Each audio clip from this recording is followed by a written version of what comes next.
Isese kama sinakase bananga Kitui Justin. My name is Kitui Justin. Indumu angaliwe mwanyi. I am a coffee hand sorter. Christmas ingesembereri. As Christmas is approaching now, Ngabe yabere kabiwere wanje tire nafunire kimirimo kyabere omubukali nasembaho nishe sindeke hamubulamu. if God helps me and there is a lot of work, enough work for hand sorting, I also have some preparations that I make. Ihalawo natya nakunkumuliraho babana base bikunkumula nitsingato nasasa mwene nekunkumuliraho. When I collect some of that money, I go and buy some clothes for my children in second-hand shops and also for myself, and then I also buy for them some shoes. Nga ngabe nabihire hanusu hawelawelaho nabakuliraho enyama nabakuliraho kumuchere. If I have enough money, sometimes we also buy some meat for them and some rice. Khwawuna ngabe lunahu lwolile khwawuna kumutihinyi nenyuha sawa 11 naraho bilyo narekeha bilyo nateha chakhola sawa 2 mba nayisile breakfast naye narekehela hubwene atwelawo khwamala hulya hwacha muchachi.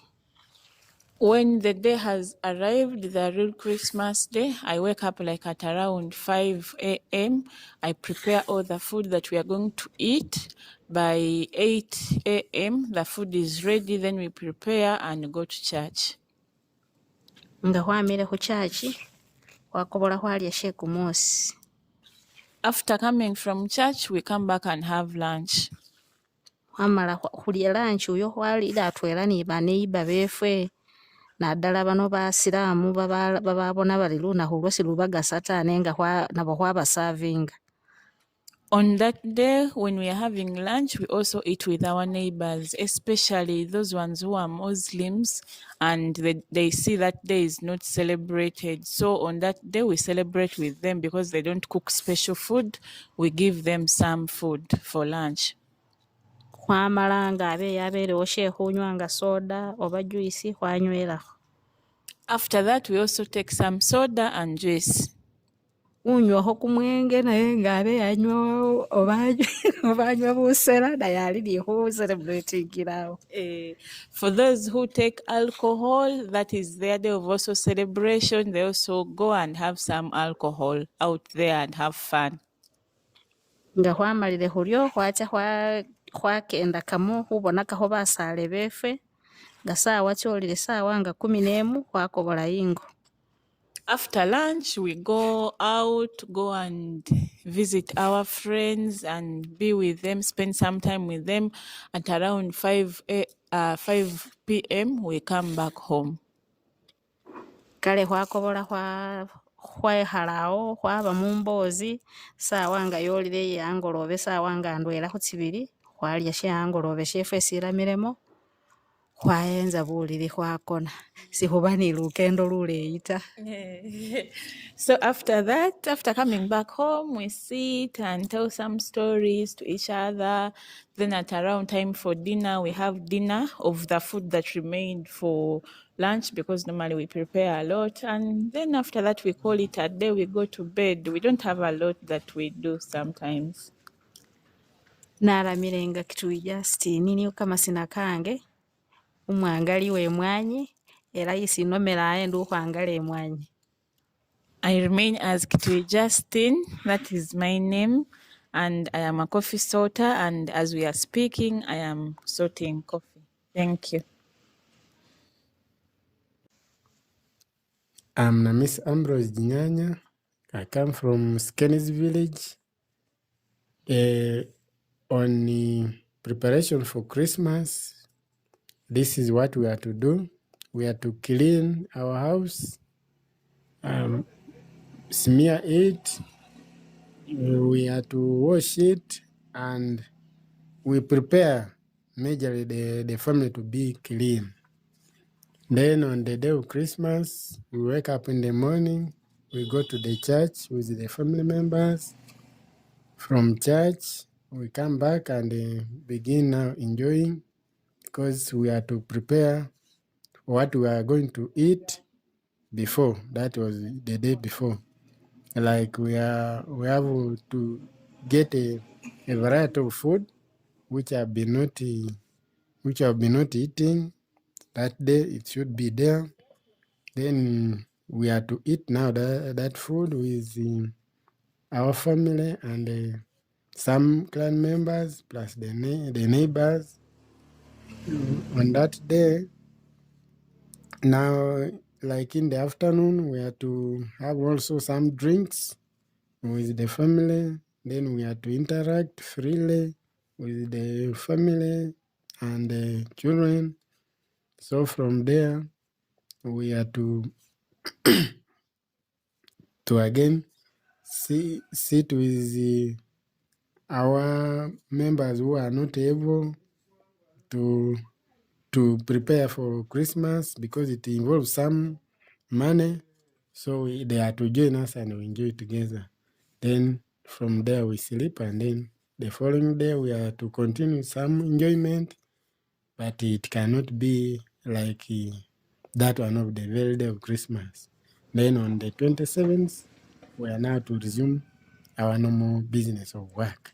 We are to go to the gardens, and then that is what we do on the Christmas day. Thank you. Amanya gange bampita Mutwa Christine, My name is Mutwa Christine. ndi mulonzi wa Mwanyi. I am a coffee hand sorter. Ennaku za Christmas nga zaatuuse, When Christmas has reached, twetegeka we prepare. ne tugulirako abaana engoye, We buy our children nice clothes engatto, and shoes. nange kennyini ne neegulirako ebyokwambala, I also buy myself some nice clothes. ne nsibako enviiri. I also plant a nice hairstyle. Olunaku lwa Christmas lwennyini nga lwatuuse, When that very day of Christmas has arrived, tuzuukuka ku makya we wake up very early in the morning. ne tutegeka emmere ne tufumba caayi ne tugenda mu kusaba. We prepare our meals for that day and also have breakfast. Then we go to church. Bwe tumala okusaba ne tudda ewaka After church, we get back home. ne tulya emmere, We have our lunch of nice food. tusaavingako baneiba baffe. We also serve our neighbors. Bwe tumala okulya ne tufunako ekyokunywa nga juice oba soda. After eating, we also take some soda or juice. Bwe ziwera ssaawa 9:10 In the evening at around 3 p.m., 4 p.m., tugenda ne tulabako abantu baffe abaagalwa baffe we go and visit our loved ones ne tucelebratingira wamu. and we celebrate together. Bwe ziwera ssaawa 12 When it is approaching 6 p.m., tudda ewaka we go back home ne tulya emmere yaffe esigaddemu. and we eat some of the leftovers that we left for lunch, Olunaku nga tuluggala bwe tutyo. and we call it a day. I am Gatui Sam, a farmer of Kidodo village, Bumasifa parish, Bumjol sub-county. When I am preparing for my Christmas, I organize for my family. We sit down and have our budget where I buy for them some clothes, shoes, even gifts. Then after that, when it reaches Christmas Day, we wake up early in the morning. They prepare for our breakfast. After breakfast, we go for prayers where we gather with our Christians at the church. We thank God for what He has done for us since He has kept us for a full year from last December up to this December, where we celebrate together. We also share gifts with our Christians and more so our leaders and the vicars. After prayers, we come back home where we have lunch. We enjoy with sodas, which we have not been having, but on that day we make sure at least we get some sodas. We get some gift. We also give to our parents. We also give to our neighbors. Then after that, In the evening, we go and watch Christmas Cup, which is always at the playground. That's Bumjibolo playgrounds. Then at around 5, we come back home. We sit with the family, we share what we have, and we call it a day.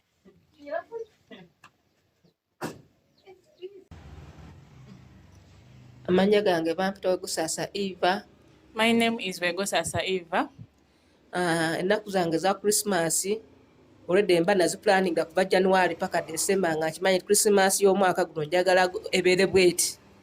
My days of Christmas, I planned them right from January to December, knowing that this is what I want for Christmas, then I plan for it. Kati olutuuka mu nnaku ezo eza Christmas olwedde tuba tutunewo box bwaffe buno bwa savinga ffe abakyala osulamuko ebibiri osulamu ebitaano. Now, when it reaches Christmas, how we prepare for it, we have savings boxes at home. Like for us women, where we throw our coins of 200 shillings, of 100 shillings, as we save for that day. Kati olutuuka mu nnaku ezo mu nnaku nga abiri olumenya akabokisi kaako nolaba obusente bw'oba okumaanyizaamu. When it reaches like in 20s, in December, that is like 20s, 21st, you break that savings box and then you remove the money that you have saved.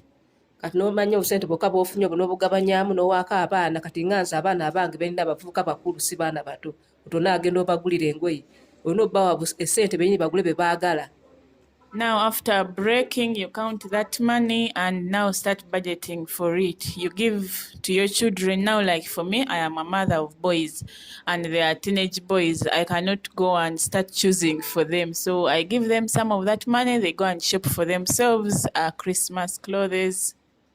Kati nange nyini nange neefunayoko akasigaddeko nange neefunayo kye mba ngenda okwambala n'akagato nange nabikoko kwa Christmas ng'omukazi w'obuvunaanyizibwa. Now, after like what is remaining, I also keep some for myself. After I have already given them, whatever remains, I also go and shop for myself. I buy myself a nice dress and new shoes and also look like a responsible woman on that day of Christmas. Kati ffe ennaku enkulu ng'eza Christmas twekuŋŋaanya nga family. Now, for me in my family, days of Christmas, we gather together as a whole family. No one celebrates alone.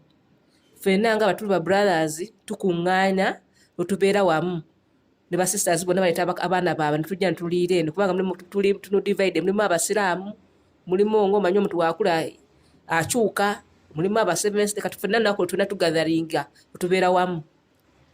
Me and my brothers, my sisters, all of them bring their children. My brothers bring their wives. My sisters come with their children, all of them home, because some of them are not Christians, they are Muslims. Some of them, you know, when you're growing up, people change, so they have changed denominations. But on Christmas, we all come together as a family and celebrate together.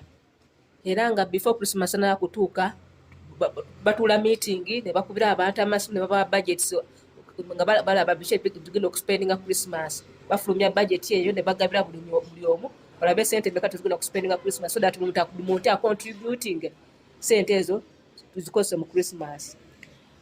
In fact, before Christmas, we make a budget as a family. Also, like now, the overall family, we make a budget of everything we are going to spend. Then we call our family members, giving them the budget and also ask them to contribute. Because that time we collect the money together. One person cannot be enough to support the whole family. So we collect that money. Everyone contributes towards that day of Christmas. Kati olunaku lw'otuuka olwa Christmas, kubanga tuba tukoze budget, twagala embuzi, twagala enkoko bwe ziti, twagala amatooke bwe gati, twagala omuceere, twagala emicomo, twagala kino soda biki mazzi. Kati ku lunaku olwa Christmas oba before Christmas Day, Christmas Eve, tukira tuwaata amatooke, tusotinga omuceere, abawaata obumonde, ab'enku tuba twategeka dda n'enku ezo nga tupreparinga Christmas enkya. So on that day when Christmas, like on Christmas Eve, we buy the things that we want because we have already planned that we shall have maybe 100 kilos or 20 kilos of rice. We shall have a goat. We shall have this number of chicken. We shall have these kilos of meat. We shall have these kilos of matoke. and rice. So we prepare all of that together, and on Christmas Eve, before the day before Christmas, we prepare those meals. For bananas, we peel them and prepare. For rice, we sort it, preparing it for the next day. Kati olunaku lwa Christmas kwennyini tukira ssaawa 11. On Christmas Day, we wake up at 5 a.m. tutandika okufumba and we start cooking, preparing those meals. era bugenda kutuuka nga ssaawa 2:00 tuba ebintu byonna bimaze okujja nga tulya breakfast, abagenda okusaba nga bagenda, abasigala nga basigala. And by 8 a.m., everything is ready since it is a big family. So we have breakfast. Then after that, we go to church. Those ones who don't go to church, they remain at home. Then some of us, we go to church. Era bwe tuba tuvudde mu kusaba sanga everything ki ready nga tutandika okulya. After us leaving church, we come back home. We find when everything is ready, then we start now eating our Christmas. Era bwe tumala okulya nga tubeerawo ne family meeting. After eating, we have a family meeting. Tudiscussinga omwaka tugenda kukola plan kyo tugenda okukola mu maka omwo, kikyo tugenda kwongerako, tugekedde tutya abazadde baffe, kikyo tugenda kubakolera on that day. In that meeting, that is what we discuss, like what is the plan for the next year, what is the plan for the family, what do we intend to do, what is going to be the plan, what are we going to do for our parents, what are we going to improve in our home. That meeting involves the whole plan for the next year. Ne mu meeting omwo mubanga abantu abamu brothers bati bakwatagana, ba sisters bomu abantu bati bakwatagana bafunamu obutaakaanya. Kati meeting eyo tubeera eyamba abantu abo kuba uniting ne badda wamu. In that meeting, we also discuss in case of any rivalry between brothers and sisters, maybe they got some misunderstandings with each other. That time we talk to them and we counsel them and try to reunite them because we are a family. Kati meeting emala okuggwa awo busanga kusanga 12 omuntu n'adda ewuwe, abalinya bagenda waabwe, abalinya bagenda wa, abasigaddewo ne tusigala waawo, abanywa ne banywa, bateekawo kaleediyo ke nomubeera nga olunaku lumu tutte bulungi, omuntu ali happy. Bwetyo tumala Christmas yaffe. After Christmas, after having those meetings, now people can now go back to their homes. Those ones who are traveling far, by 6 p.m. they start setting off and going. Those who remain at home start continue celebrating, listening to music. Those ones who drink can start now drinking, and that is how the day goes. Thank you. It is raining, so some of the voices are not very clear, but because of the rain, it started raining when we were recording. Thank you.